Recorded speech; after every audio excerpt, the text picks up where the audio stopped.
السلام علیکم۔ آج ہم سر سید احمد خان کے متعلق پڑھنے جا رہے ہیں۔ تو سر سید احمد خان 1817 عیسوی میں دہلی میں پیدا ہوئے۔ ان کے بزرگوں کا وطن ہرات تھا، یعنی وہ یہاں سے نہیں تھے۔ جو بزرگ ان کے تھے وہ دوسرے ملک سے آئے تھے یہاں پہ۔ وہ شاہ جہاں کے زمانے میں ہندوستان آئے اور مغل دربار میں اونچے اونچے عہدوں پر فائز ہوئے۔ تو شاہ جہاں یہ جو سر سید احمد خان ہیں، ان کے جو آبا و اجداد ہیں وہ شاہ جہاں کے زمانے میں یہاں ہندوستان آئے اور مغل دربار میں اونچے عہدوں پر وہ فائز ہوئے تھے۔ سر سید نے جس ماحول میں آنکھیں کھولی وہ علمی اور مذہبی تھا۔ تو سر سید احمد خان کی جو والدہ تھی اور جو والد تھے وہ بالکل جو ہے علمی دنیا سے وابستہ تھے۔ تو اس طرح سے سر سید نے جب جنم لیا تو انہوں نے علمی ماحول میں جو ہے اپنی آنکھیں کھولی اور علمی اور مذہبی ماحول میں اپنی آنکھیں کھولی۔ ان کے والد بڑے نیک اور پاک باز بزرگ تھے۔ آپ کی تربیت زیادہ تر آپ کی والدہ کے زیر سایہ ہوئی، جو تعلیم یافتہ ہونے کے علاوہ خوش سلیقہ، روشن دماغ اور نیک سیرت عورت تھی۔ تو زیادہ تر جو ہے آپ کی تربیت وہ آپ کی ماں نے ہی کی ہے۔ جو سر سید احمد خان ہے تو ان کی جو زیادہ تربیت ہے وہ ماں کے ہی زیر سایہ ہوئی ہے، اور ان کی جو ماں تھی وہ خوش سلیقہ تھی، روشن دماغ تھی، نیک سیرت عورت تھی اور کافی تعلیم یافتہ بھی تھی۔ آپ اپنی محنت کے سبب آگرہ کمشنری میں نائب منشی ہوئے اور آہستہ ترقی کر کے سب جج کے عہدے تک پہنچے۔ تو پہلے تو آپ منشی ہوئے، نائب منشی ہوئے، تو پھر آہستہ آہستہ ترقی کر کے آپ سب جج کے عہدے تک پہنچے، یعنی یہ سر سید احمد خان کی میں بات کر رہا ہوں۔ تو 1841 عیسوی میں دہلی کے منصف ہوئے، تو پھر اس کے بعد دہلی کے جج بنے، منصف جج بنے، ٹھیک ہے۔ اسی زمانے میں اپنی مشہور کتاب آثار السنادید لکھی، جس کا ترجمہ فرانسیسی زبان میں بھی ہوا ہے۔ تو اس نے جب یہ منصف ہوئے تو اسی زمانے میں انہوں نے اپنی ایک کتاب لکھی جس کا نام ہے آثار السنادید، آثار السنادید۔ تو یہ اسی تب انہوں نے لکھا جب وہ منصف بنے۔ تو اس کا ترجمہ جو ہے وہ فرانسیسی زبان میں بھی ہوا ہے۔ 1857 عیسوی کی بغاوت میں انہوں نے بجنور میں کئی انگریز حکام جو ہے ان کی جان بچائی، اس لیے انگریز سرکار میں ان کی بڑی عزت تھی۔ تو 1857 میں جو بغاوت ہوئی تو وہاں پہ کیا تھا کہ انہوں نے سر سید احمد خان نے اس بغاوت میں بہت سارے انگریزوں کی جان بچائی۔ تو اس طرح سے انگریزی سرکار جو ہے تو وہ ان کو بڑی عزت کیا کرتے تھے۔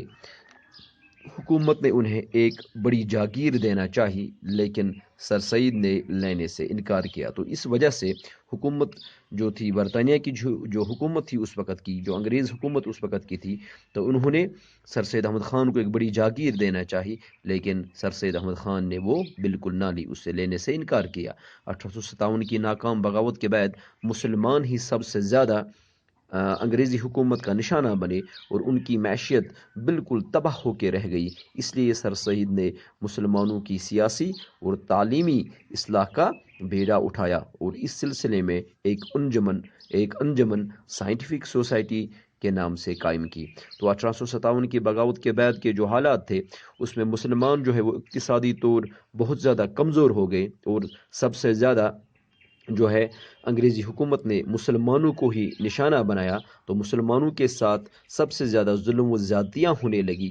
تو اسی بیچ سر سید احمد خان نے جو ہے مسلمانوں کی سیاسی اور تعلیمی اصلاح کا جو ہے وہ بیڑا اٹھایا، ان کو رہبری کرنے کی کوشش کی، اور اسی سلسلے میں یہی وجہ تھی کہ اسی سلسلے میں انہوں نے ایک انجمن بنائی جس کا نام تھا سائنٹیفک سوسائٹی، جو سائنٹیفک سوسائٹی کے نام سے مشہور ہوئی۔ اس کا جو مقصد تھا وہ مسلمانوں کو سیاسی، اقتصادی اور تعلیمی لحاظ سے مسلمانوں کو جو تھا پاورفل بنانا تھا۔